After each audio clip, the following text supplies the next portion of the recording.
afternoon, all of you. Back to business. This session,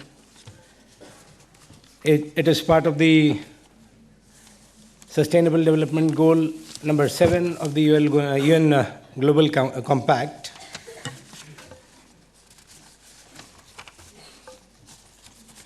It is the session on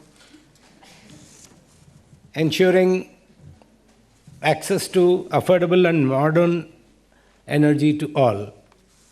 Access to affordable, reliable, sustainable, modern energy to all, and sustainable consumption. We have 3 eminent speakers out here with us today. They are experts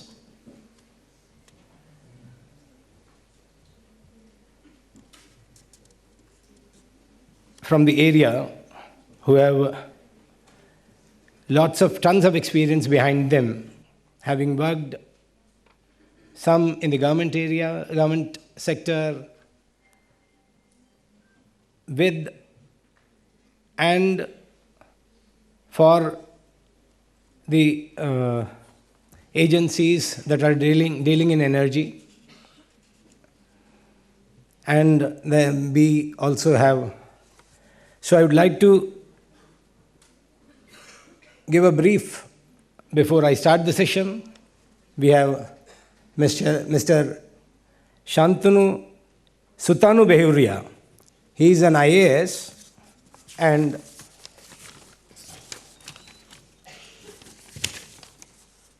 he has held very senior posts in the Government of India. He was Secretary to the Ministry of Heavy Industries at the time of his superannuation in the year 2014. Prior to that, he held several senior positions in the Government of India.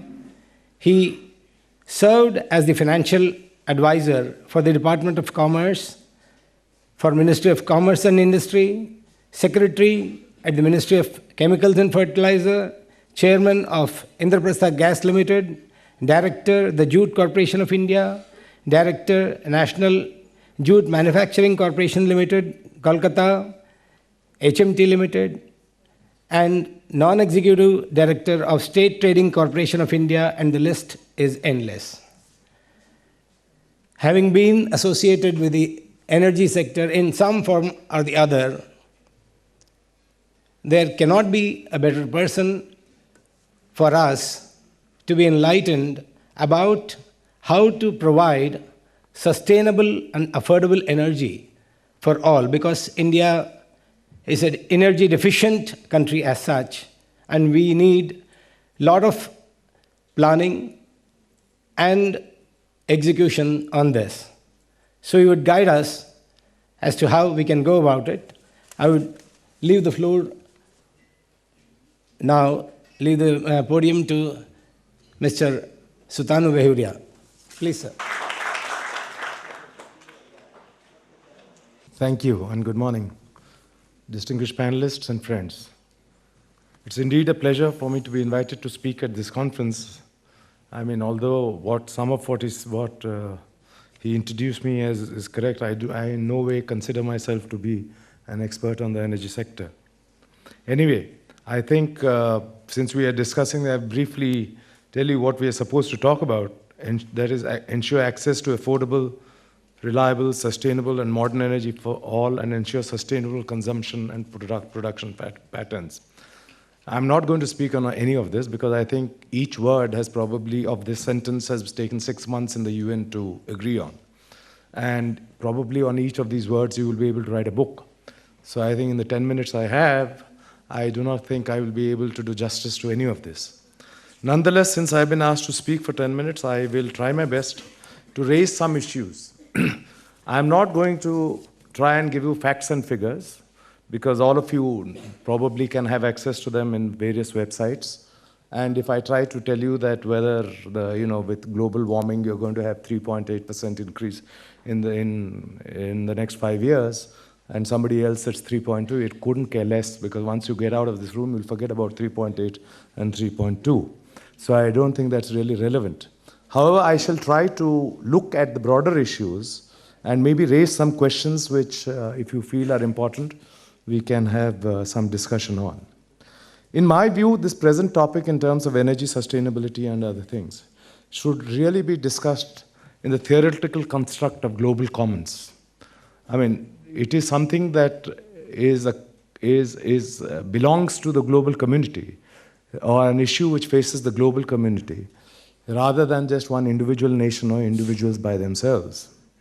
Now, those of you who are familiar with the literature on global commons will certainly be aware of how difficult it is to come to any kind of an understanding on the issue, on any kind of an agreement on these issues. I mean, they're good enough, I mean, they're problems enough when you look at the village commons, let alone the global commons. I mean, you cannot come to an agreement in villages regarding the commons. So the kind of issues that face global commons, obviously, is multifold.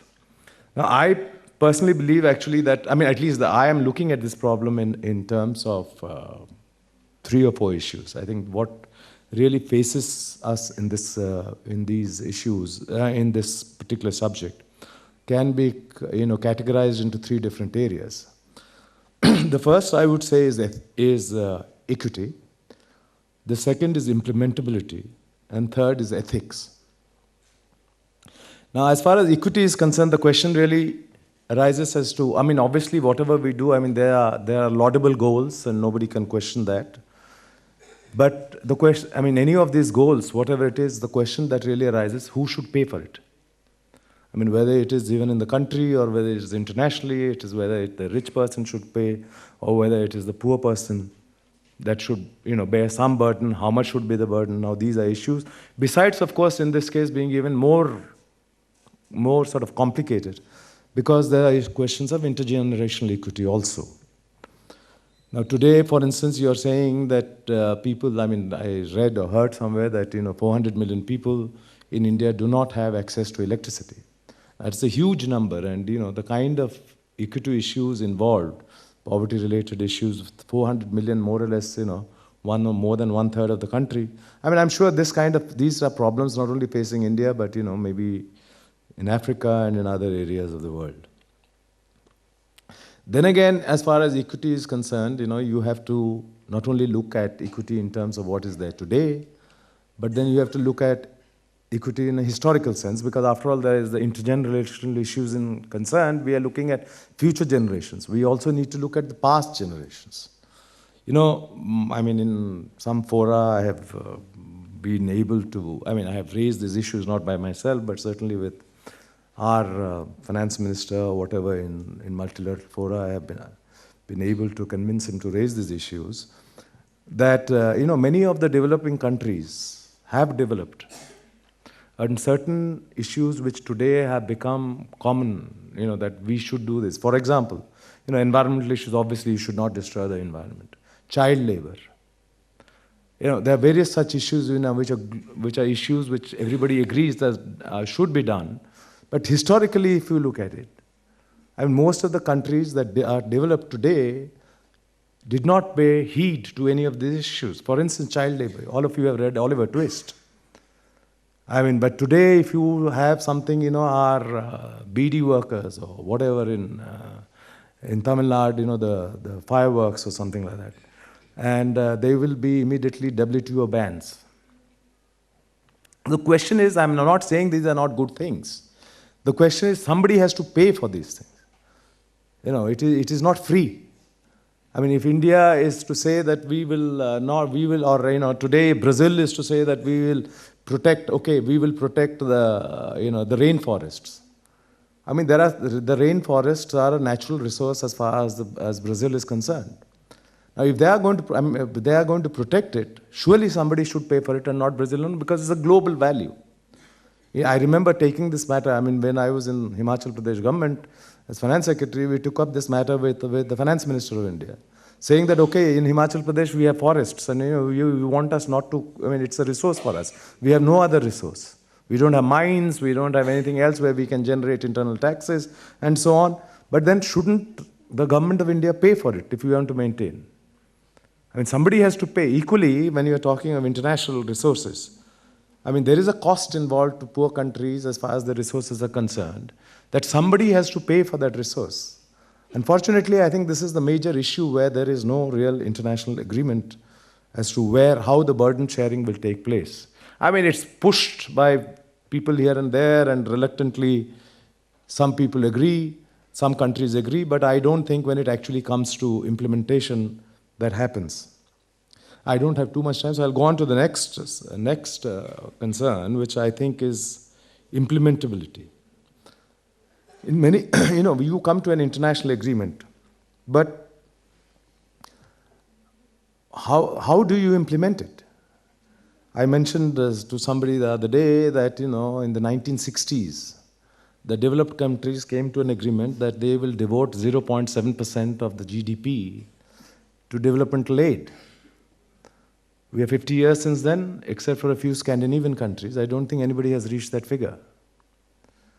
So, I mean, but if they have not reached that figure, is there any mechanism by which those who agreed at one stage, who put their signature or passed it in Parliament or the Houses of Congress, is there any way that we can say that they should be penalized?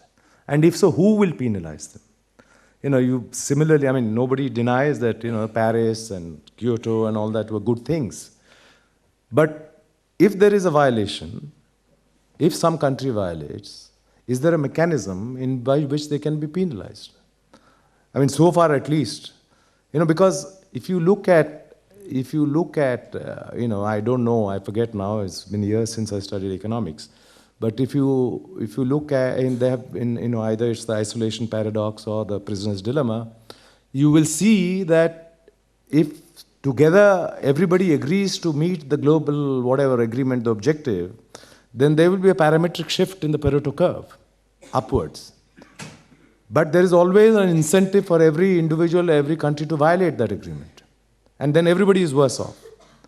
But in order to ensure that nobody violates that agreement, or somebody to ensure that if anybody does violate, that there is a penalty involved, there is no such a mechanism.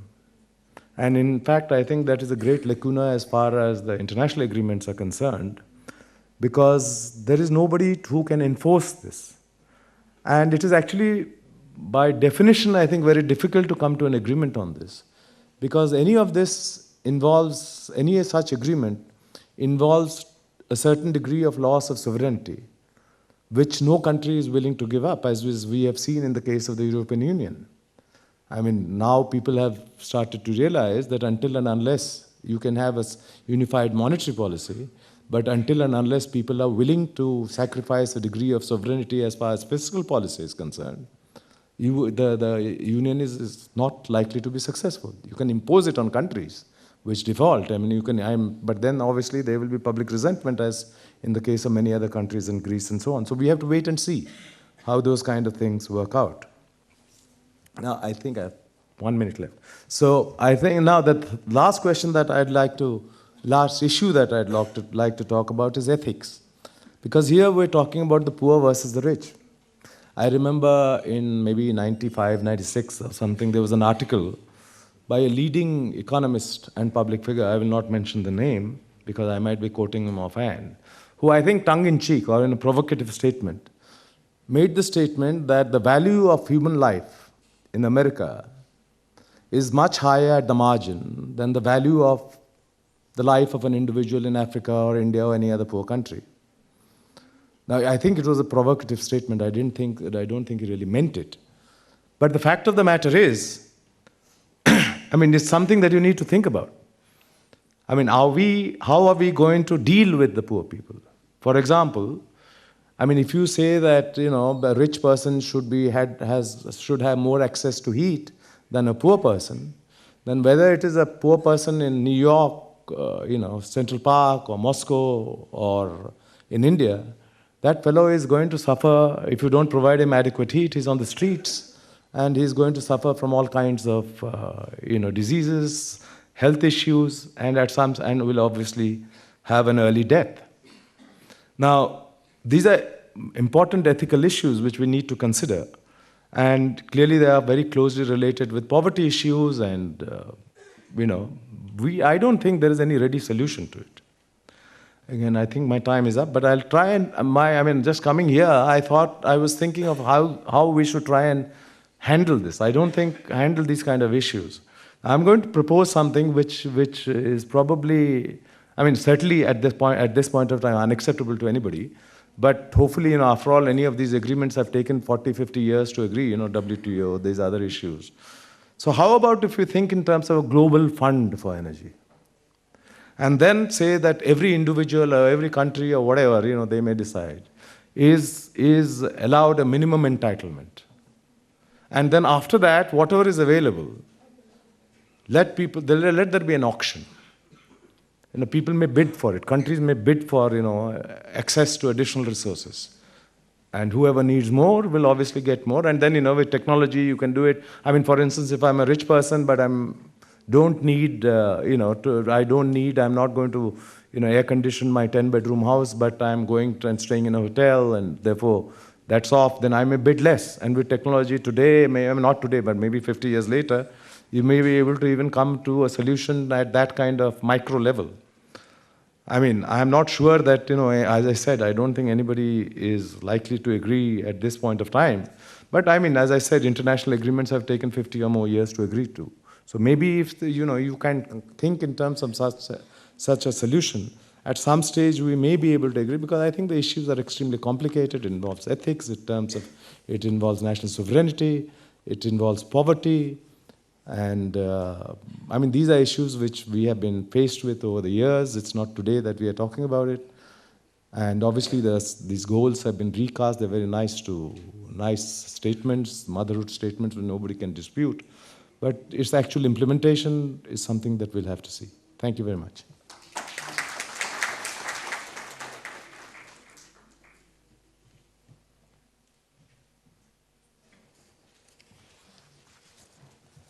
Thank you, sir. Dr. Behuria talked about three things: equity, implementability, and ethics. Specifically, he stressed on the ethics part, where do we discriminate between the human values that of existing in India and Africa and that of US? Is there a differentiated human value? Are the developed nations more valuable? Do they value? Are the humans in those developed nations more valuable than that of the countries, lesser developed countries like India and most countries in Africa, which is a very pertinent question. Because, as in the last session also, our session coordinator did mention that most of India lives, 2/3 of India lives in the rural area. Now we have got a speaker from the energy sector, Mr. Shantanu Roy. And he represents the energy sector. He has spent all his life in the energy sector. And this issue of providing energy, providing affordable energy, sustainable energy, is more relevant to him.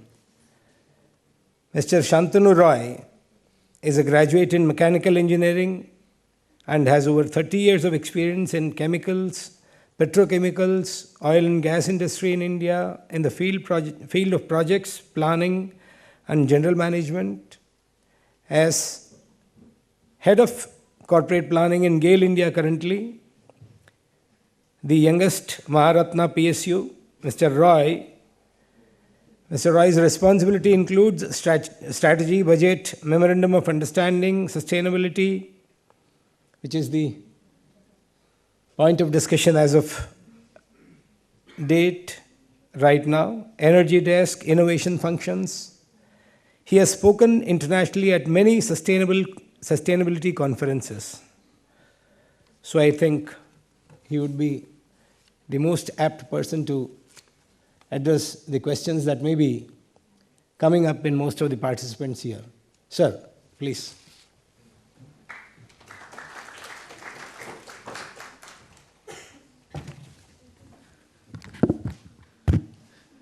Good afternoon. Dr. Srinivasan has said something which I don't think I'm apt for that, but yes, I will try. Mr. Behuria, my fellow panelists, and distinguished delegates, and most of all the young students to whom I want to address really.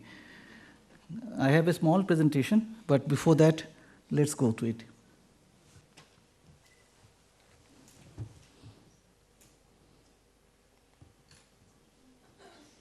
It said that this photo is 1,000 words. So I think I've spoken 3,000 words. These are most poignant and starts the session. This is what I would like to speak is how energy is the golden thread and its connection with the C for All movement which started a few years back, the SDG specific goal that is set up by UN now. We'll touch on COP21 and then come to the most important factor about the Indian scenario and what are the perspectives and challenges. And if time permits, I would like to go on further. You might have heard about this United Nations Secretary General saying this energy is a golden thread. And I would like to elaborate a bit on this, how it really connects economic growth, increased social equity and environment. Actually, if you, what Mr. Behuria is also saying, energy is the greatest divider between the developed world and the developing world. And energy poverty is something that is very critical for developing countries to overcome. I would like to stress upon this particular graph where I have tried to cover what is energy in terms of GDP and in terms of Human Development Index. If you see at the top left-hand corner, the developed countries, they are hovering between 0.2 and 0.4 in terms of the per capita energy.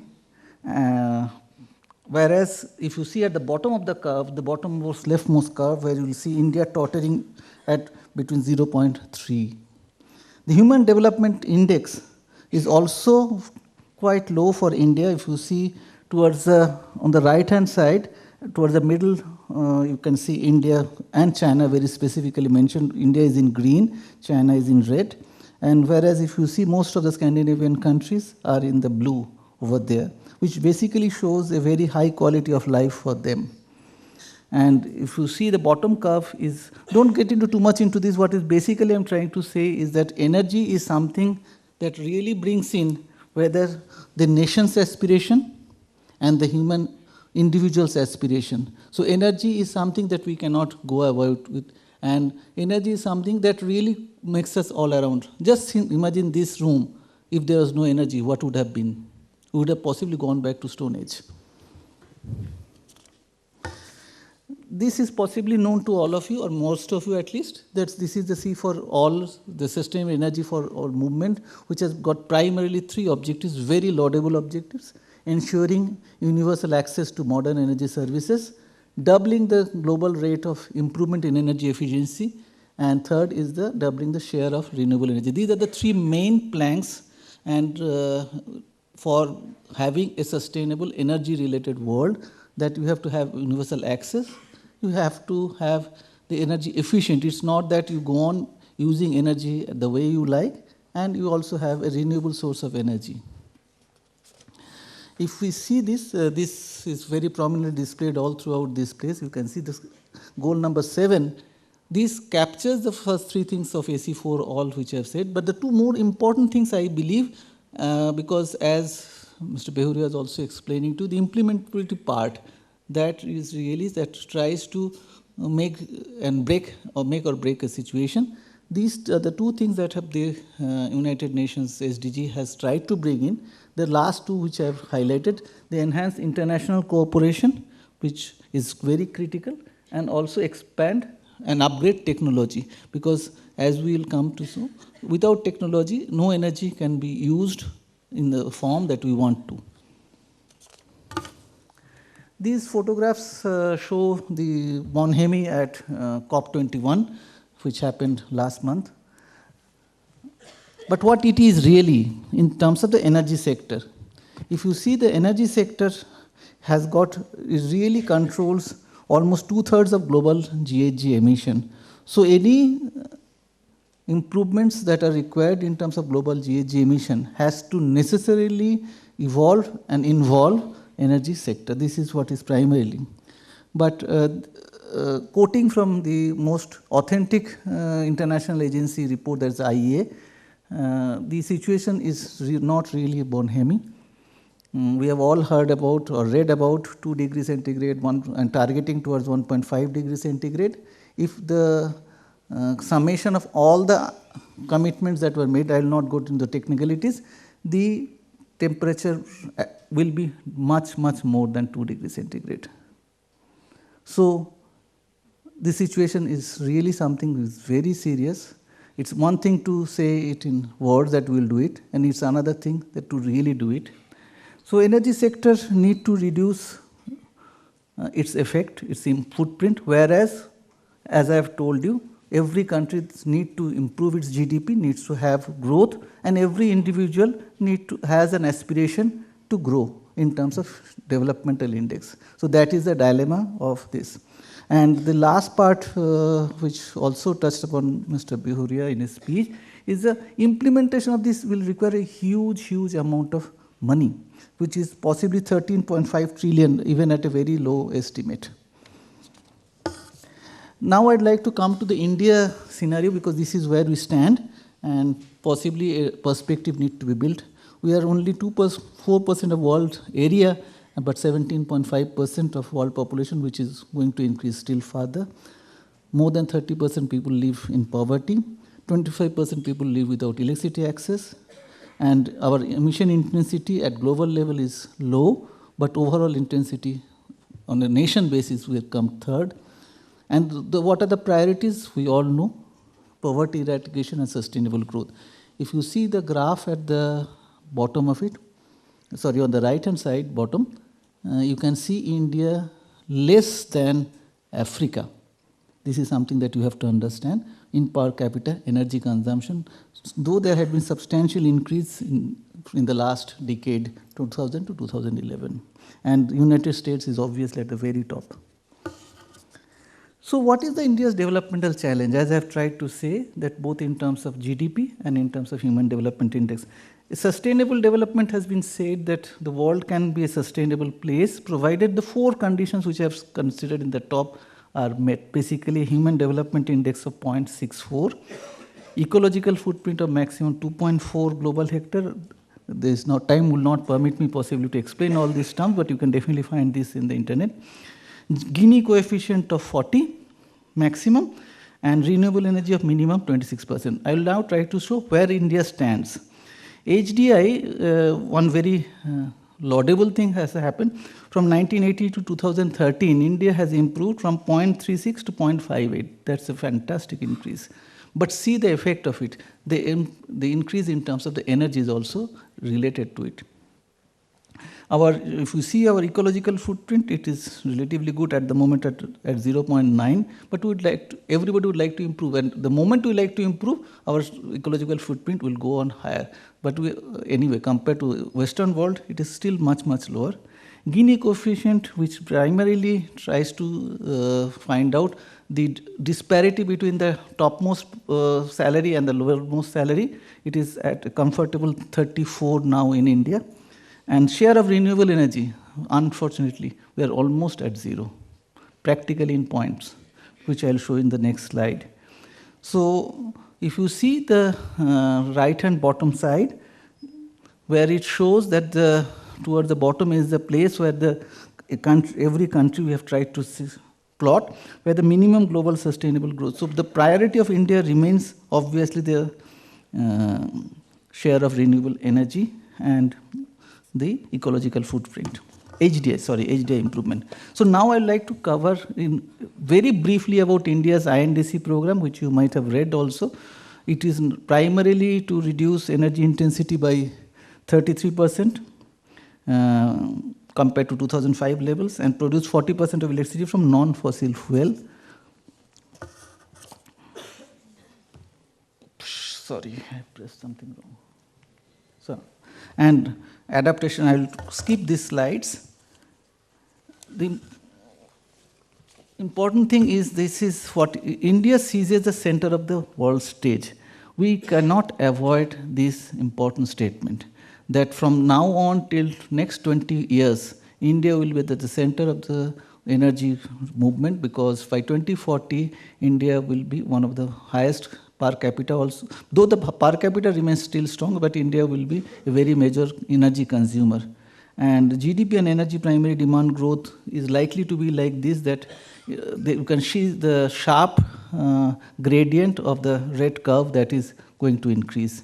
So how do we do this? We have to have I'll skip this slide also because there is not much of time. Actually, I have overshot my time.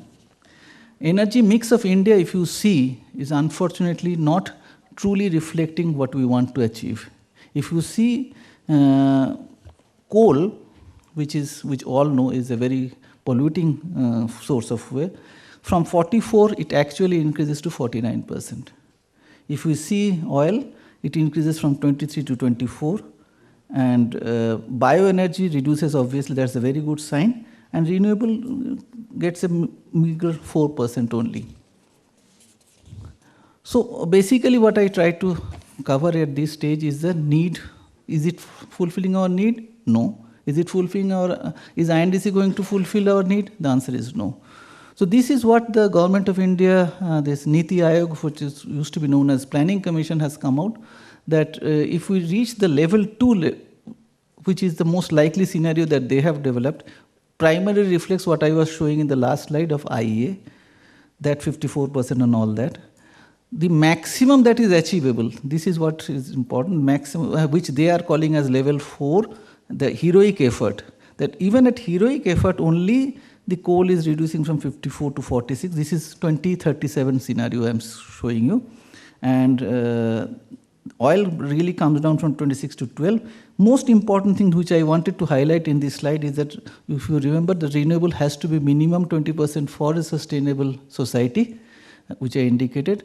Over here only, this 22% is achieved.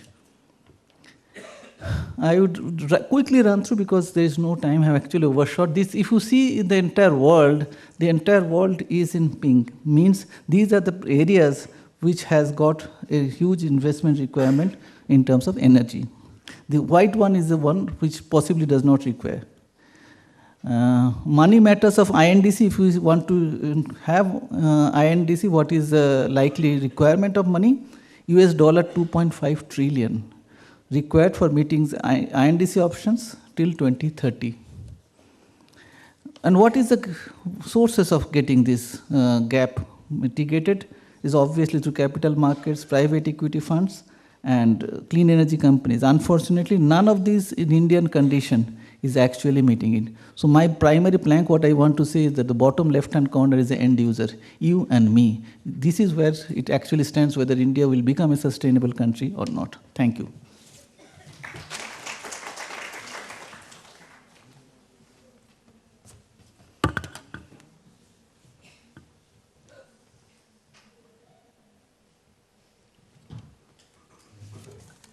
Thank you very much, sir.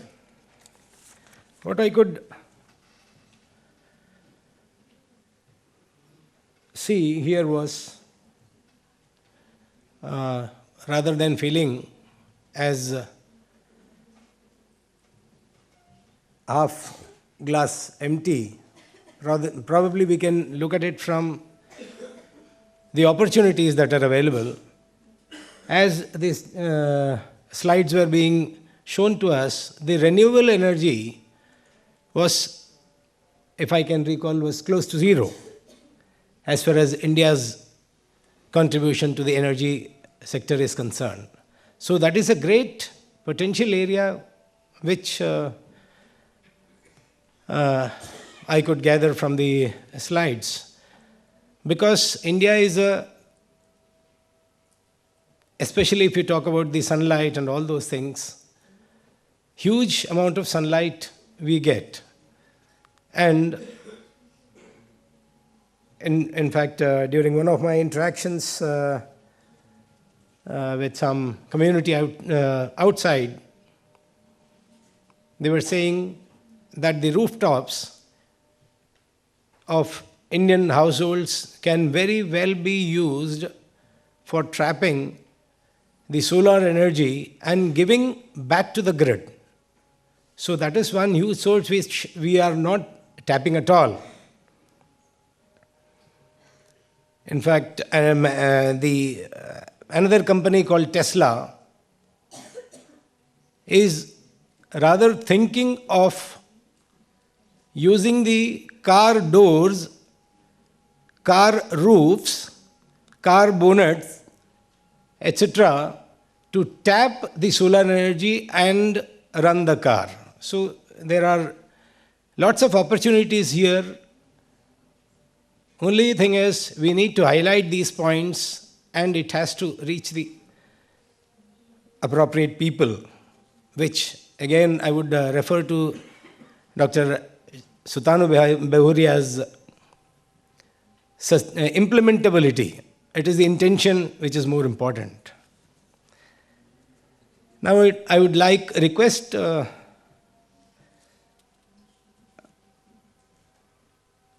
we have third speaker here, Mr. Ashutosh Sinha. Mr. Ashutosh Sinha is a journalist with a strong interest in business.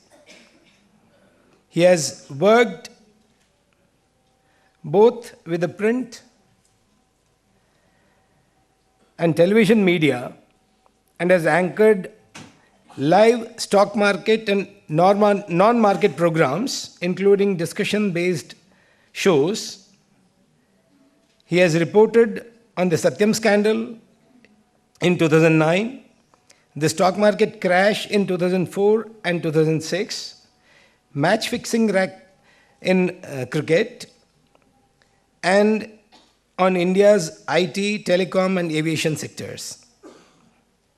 This has given him rich experience of how companies and governments communicate during a crisis and media's reactions to them.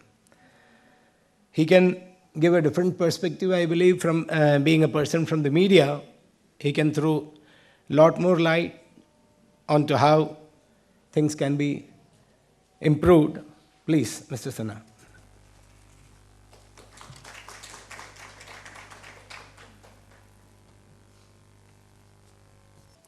Thank you. Thank you so much. And thank you, gentlemen. It was a pleasure hearing you and understanding your point of view. Always like to be a patient listener.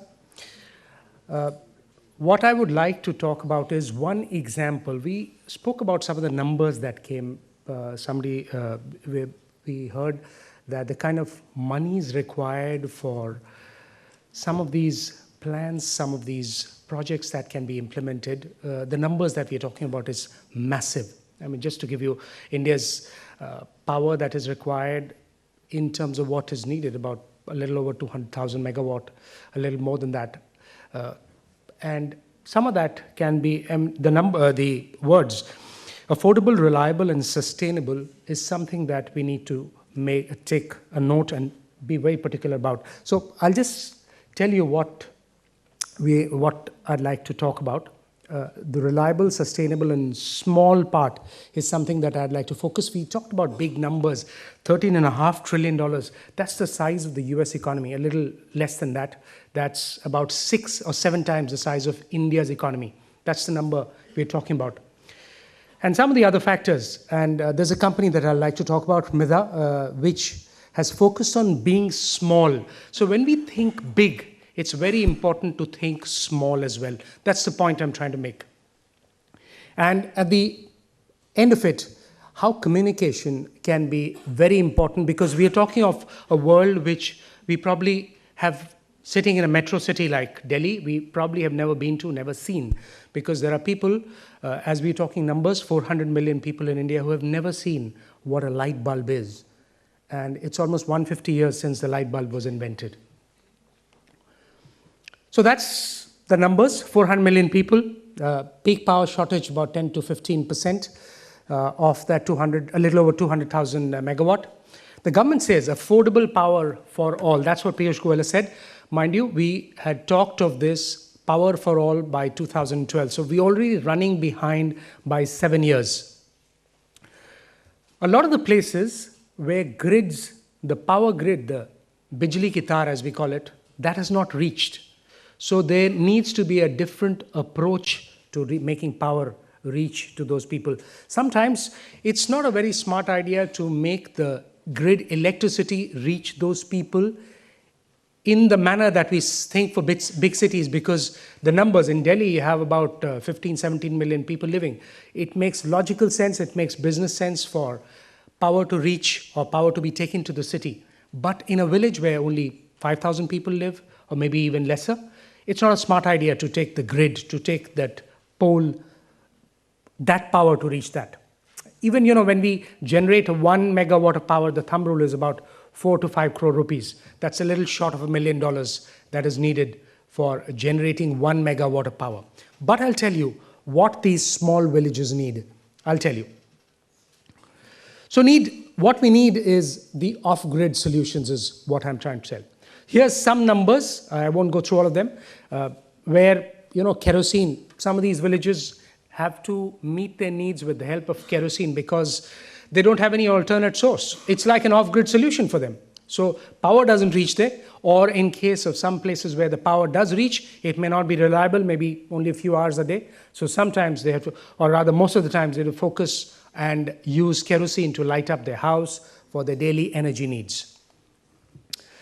Here's what Mrida did. Mrida is a small company that has focused on reaching or focused, among others, on off-grid power solutions. So they have had their experiment at 22 different locations. And I must give a disclaimer, I have nothing to do with Mrida. I don't represent them. It's just an interesting thought, an interesting idea, or an interesting example that came to me, which is why I'm referring to it. So they build something which gives DC power to the village, typically for a few, maybe 100 people. And there are houses or there are villages and villages, these houses, some of them consume just 1 to 2 units every month. 1 to 2 units every month.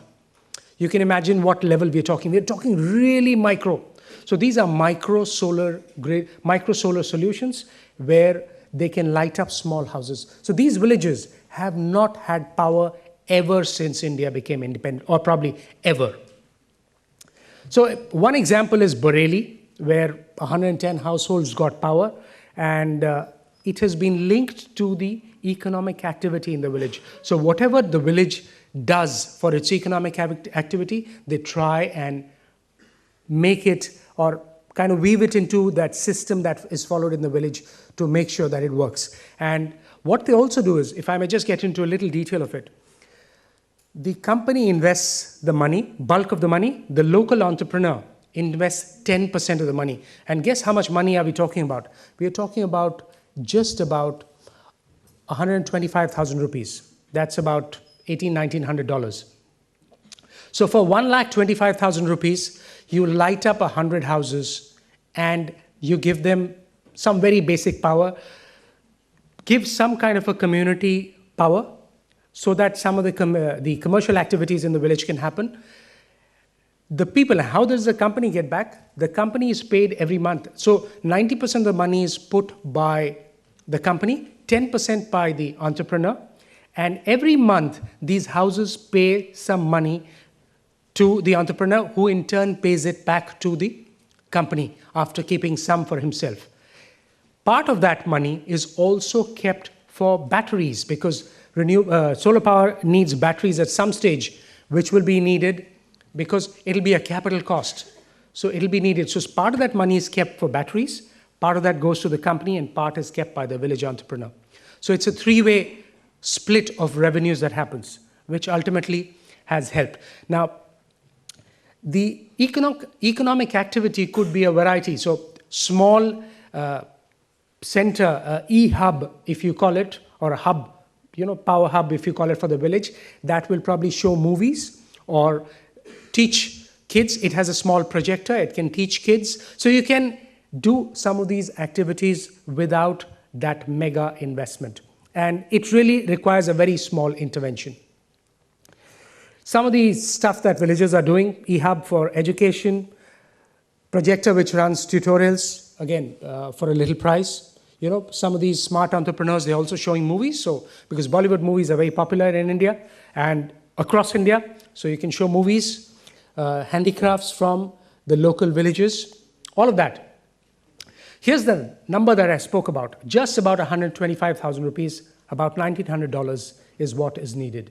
So each microgrid can power about 25 to 30 houses. So in case you have a little more, the village size is bigger, you need to put in more grids. The batteries, I said, need replacement every 3 to 5 years.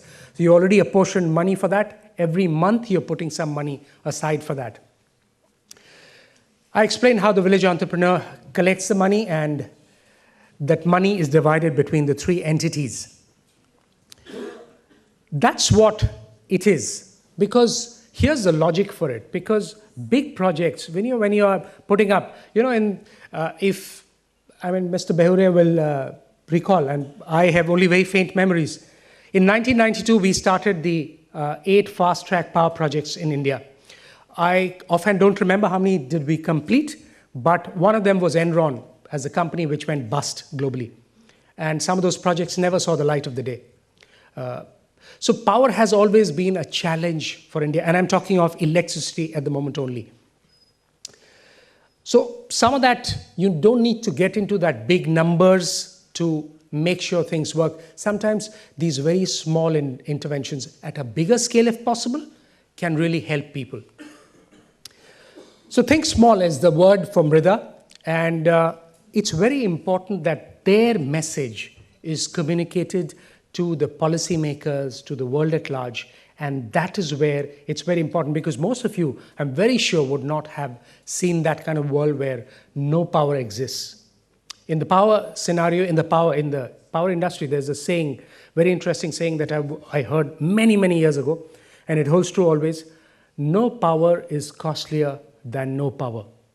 I'll just repeat: no power is costlier than no power. So people should be willing to pay any price for power. Some of these households in the Mrida experiment pay 100 to 150 rupees a month for power. And they're very happy to get it because it's something that they control and they can get it as well. Their story is so important to get to the national media and to the world at large, because these experiments, and we had Mr. Roy mentioned, also some of those solar panels, for example, in households can do the trick, and you can also contribute your small, in a small way, to the grid as well. So it's very important that, not everything should be painted with the same brush. You can consider another option where, compared to, when we talk about the ultra mega power projects in today's scenario, there are so many ultra mega power projects going around, but will they reach some of these people? Perhaps not. So here's one opportunity, here's one example that you have. Thank you so much.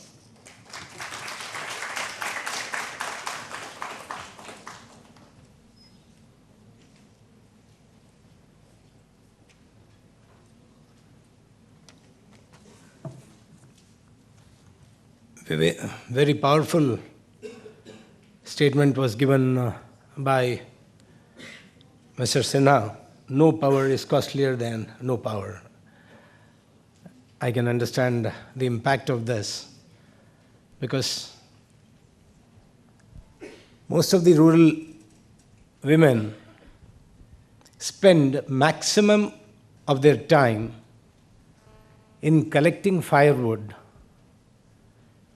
gathering it for their domestic needs. So probably, if not more, at least 1/4 of their time is spent on gathering the firewood to make their stove at home, to light, and then cook.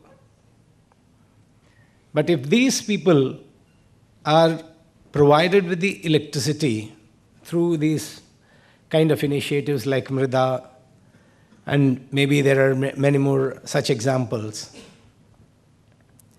then the sustainability is not a very remote possibility.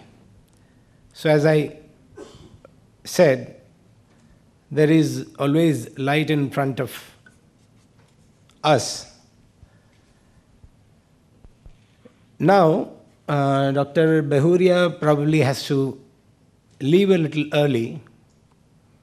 I would request all of you, those of you who have questions specifically addressed at him, to ask the questions to Dr. Behuria. After he leaves, we can continue with other questions.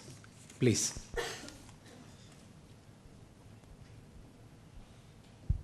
Good afternoon, sir. We are delighted to have you here. I'm Shalini from ILM Gurgaon. My question is to Dr. Bahuria that availability of modern fuel like LPG is difficult to have in rural areas because of the distribution. So in what ways we can come over of this problem?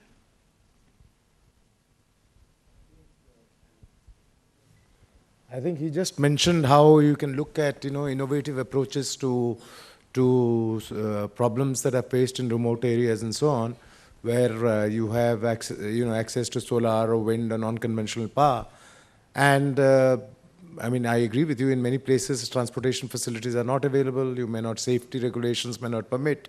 But there are other solutions, innovative solutions, which you just mentioned, one of them. And there could be others. And I'm sure, in a country as this, the size of ours, people will find, some kind of solution as and when you give, particularly if you give them the right incentive. Now, I think, today there is much more awareness, the opportunities that are available.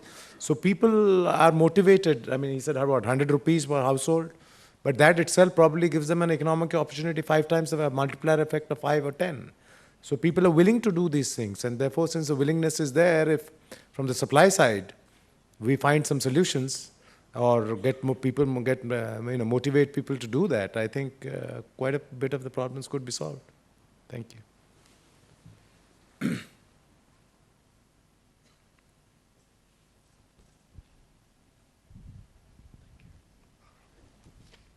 Hello, sir. So you talked about implementability. And after listening to Mr. Ashutosh Sinha, I just figured out one thing, that there is one particular... If you have questions to Dr. Behuria, So it's very much related about that implementation. Okay. Yeah. Okay. So it's about that book called Jugaad, and it's about the poor people, the villagers in India. They're actually implementing those typical things of opportunities in that particular diversity. So do you think that the government is actually doing anything to beneficiate them about these kind of implementations, so that at their grassroots levels, they actually do something good about it? Oh, yes, government has been doing this kind of thing over the years. It's not new that government, microcredit, etc., all has been made. It's not new that has come up today. It's been going on over the years. And obviously there are issues in terms of leakages, in terms of technical support, and other things like that. As you said, Jugaad, I mean, Jugaad is, you could well give this, what Ashutosh mentioned is an example of Jugaad. I mean, local entrepreneurship, local technical knowledge, local sort of innovativeness, these things. My question, sort of harping on or trying to emphasize implementability was not that you cannot implement, that there is no solution. What I'm trying to say is any global agreement, or even at the national agreement levels, that we the people will do something, there is a cost. It's not free. So the question really is if we agree that we will do something, and we agree that there will be some kind of a burden sharing as far as people between the rich and the poor, and if some people fail to stick to that agreement, how do we implement, how do we enforce that agreement that has come about? After all, if you cannot enforce the agreement, there is no meaning to that agreement. You may have the Constitution of India, but if you cannot enforce the Constitution, that's why you have the Supreme Court to say that, okay, there's a violative of the Constitution, Article X, Y, Z. So you have to have a mechanism by which you can implement the agreement that has been reached. Now, that becomes very difficult in the case of international agreements. It's difficult enough within the nation. But it becomes difficult in international agreements because there is no authority which can ensure or can penalize any other nation, because that would imply, as I said, a loss of national sovereignty, which nobody is willing to give up. Thank you. Thank you.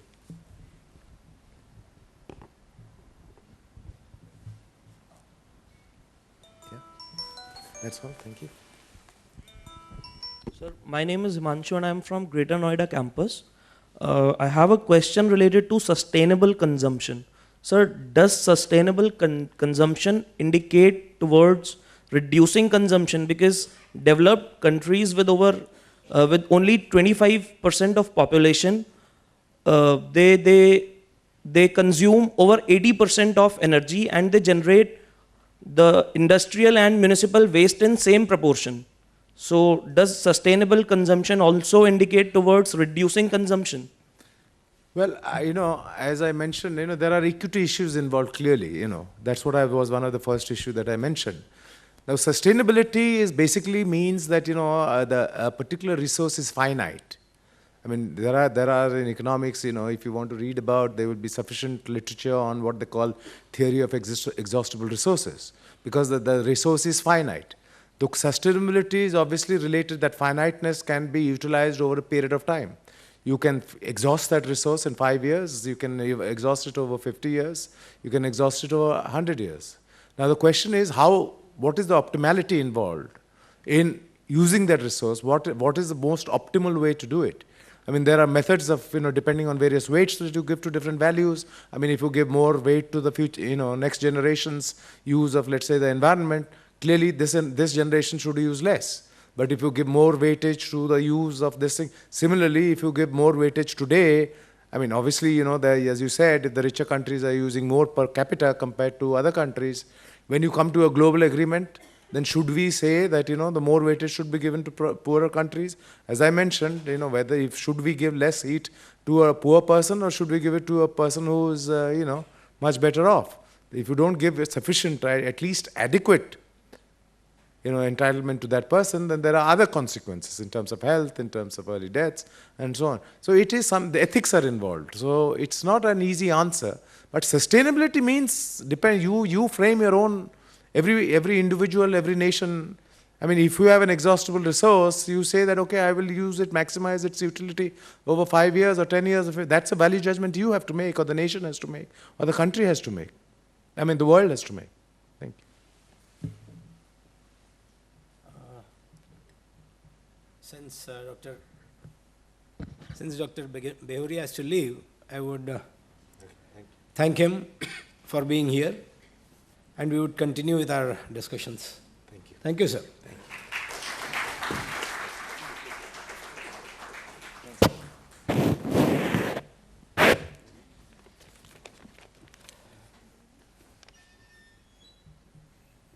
Do you have more questions to the panelists?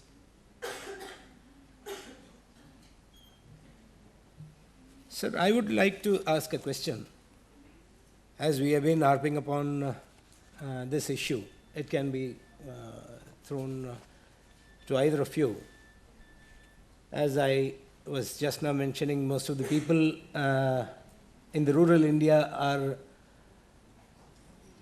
spending their time in gathering firewood rather than productively using it for other purposes where they can beneficially or financially benefit out of the using that time for their own employment generation. So how do you think we can overcome this problem of one more thing about the firewood is it is available for free to the rural people. It is not costing them, whereas if you are talking about electricity, or if you are talking about even the gas and etc., they are going to cost them. Whatever minimal it may be costing, however subsidized it may be, still it costs them, and in proportion to their income it would be a considerable percentage. How can you motivate these rural people to switch over from the fuel wood to the other modern affordable energy? Sir, if you can. It's okay. Thank you, Dr. Srinivasan, for asking a very pertinent question in Indian context. I would like to throw some perspectives into it before I answer it directly. You had mentioned possibly that this is of no cost to them, but any human society really cannot survive with a cost to an individual. It is a cost to the society. I need not really make you understand what is the impact of ecological degradation that is happening by cutting down the trees and for the firewood. You are all aware that what has happened in Uttarakhand. You are all aware what is happening at the various places of Himalayas. So this is a very pertinent question. In fact, I had the occasion of discussing this with the Honorable Chief Minister of Himachal Pradesh about a month or two back. The solution is not, and solution has to be multi-pronged. There cannot be only one solution to it because the problems are at various fronts. So basically, let's say the question of Himachal Pradesh, if you see, the people are distributed across this hilly region at many places. You have also heard or read about the CNG buses being tried out in Manali, which is thronged by the tourists. So what is happening is that there is a push that the policy requires is in terms of like trying to make mega cities like Delhi free of LPG. You have seen how a determined effort in terms of give up the LPG subsidy is working. Some numbers. There, from 1st of January, you have also seen that people who can afford to go without the LPG subsidy are being excluded from the LPG subsidy. The whole question is that we are, there is an effort to make mega cities like Delhi be not using the subsidized LPGs and pushing in more CNG, more PNG, which is natural gas based, and definitely less polluting. Not obviously we cannot have the renewable right away. We cannot switch off all the hydrocarbon usage from tomorrow. Then India will go back to Stone Age. So what is basically happening at the policy front, the usage of such at least LPG, which is less polluting than, definitely less polluting than the firewood. It is not only question of their affordability to pay it. These are and the associated subsidy with it. These are being pushed to the rural areas. Somebody asked about this LPG. One thing I would like to also bring to your notice, that LPG, you must have seen, is being transferred after bottling, mostly in the diesel-driven trucks. Primarily, it goes against the basic principle of pollution, not polluting the environment. So one of the very pertinent solutions that India has, the company that I work for, GAIL India, has at one point of time a very long LPG pipeline. LPG transfer through the pipeline is the most optimum solution because it brings down the energy requirement and also definitely stops pollution to a large extent. So there is a plan and possibility. The pipeline has gone up to Chandigarh. Maybe very soon we will be able to have pipeline up to Himachal Pradesh also. So without curtailing any of the importance of localized solution, there has to be a mega solution also, and only once everything goes together, possibly this can work out. This is my view. If I may just add one line to that. So any solution related to gas needs to be firing all cylinders. Yes.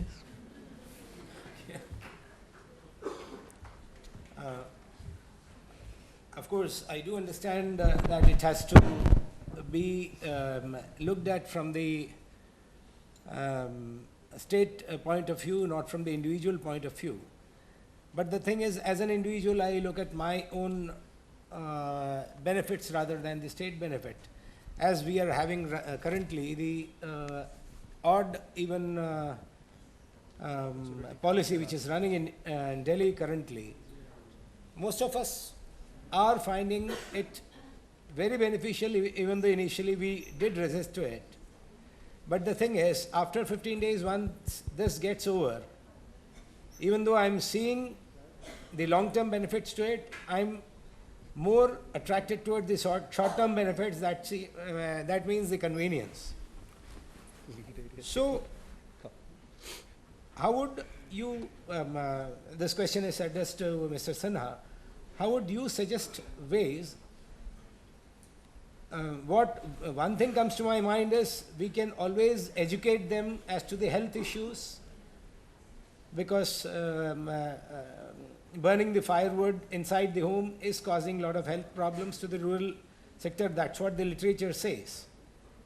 So can anything be done at the policy level to bring these 60% or 65% people who are burning the firewood as a fuel, as a medium of energy, into the mainstream?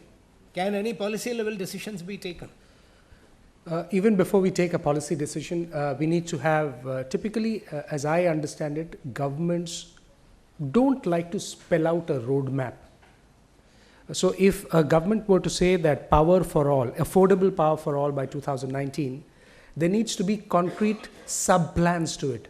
Where, at the end of 2016, here's what we should have achieved. At the end of 2017, here's what we should have achieved.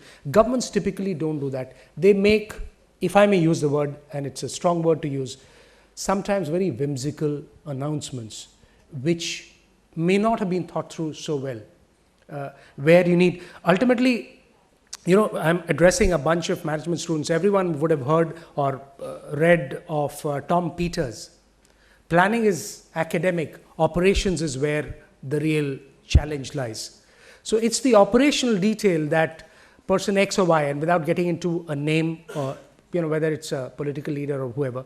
So when a CEO talks, he probably has done some bit of homework. He's done some bit of operational detail, and then he makes an announcement. But political leaders, largely, I would think, haven't come across too many of them, who would probably do all their homework in terms of nitty-gritties and then make an announcement. So that is a very big challenge. So even before we make a policy announcement, we probably have to have sufficient examples of availability, where how it has changed somebody's life. Let's say if we take the example of Mrida that I spoke about, if we can showcase that to a larger group of people, let them become champions. So you are not trying to force them. The people are becoming your champions, and they will take it to their neighbors, because then they are working for you. You're not having to work for your idea or your program or your plan. It is, you ultimately have to win over those small bunch of people. They will ultimately have to take it to the masses.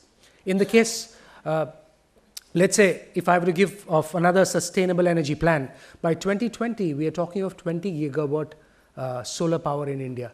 According to me, that's a number that we should be far more ambitious, given that 2/3 of India's electricity needs is generated by coal.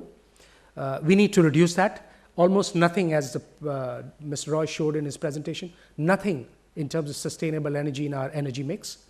So we need to be far more ambitious in terms of what we are looking. And again, once you have that target in mind, 2020 or whatever, then you need to get to the subplots and make that. I'm sure there are people who think of that, but those operational details, once it's in place well early enough, then you need to make sure that it's, come what may, it has to be implemented.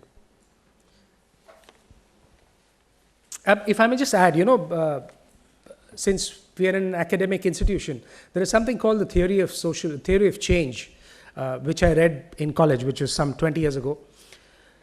It's a very interesting point that they mentioned. They said that the way change happens in any society, the most important is political change. That triggers an economic change, and ultimately that leads to social change. So unless you have people's economic interest vested into any policy, you will not see it becoming a social change in the longer term.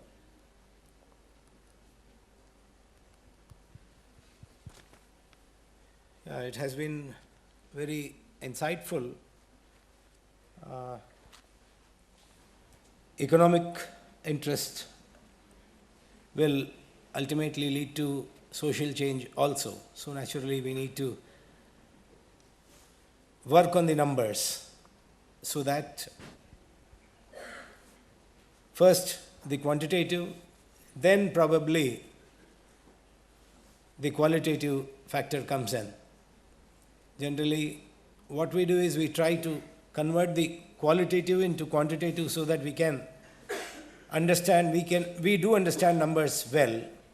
Rather, Mr. Sinha suggests that first you show them the numbers, that these are the benefits you are going to do.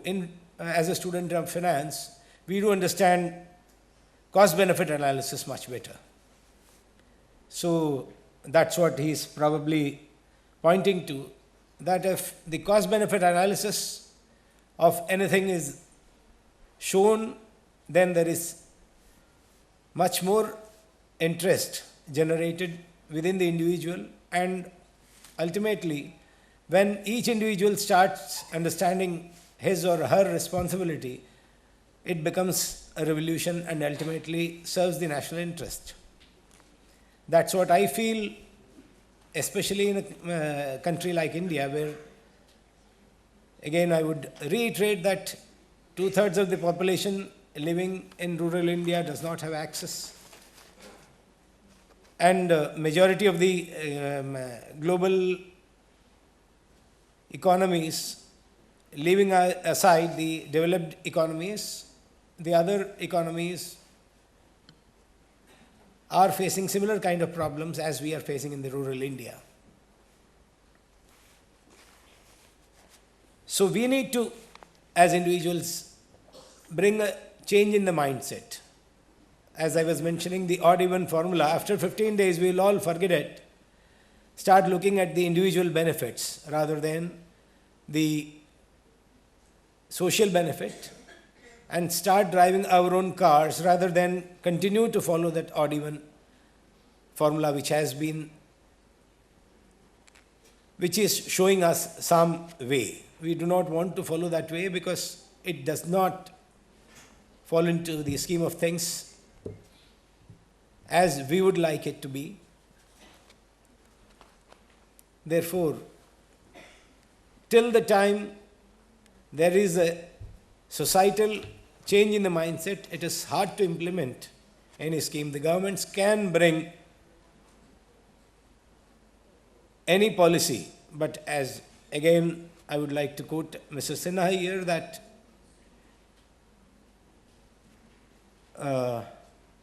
any policy till the time it is not implemented remains academic.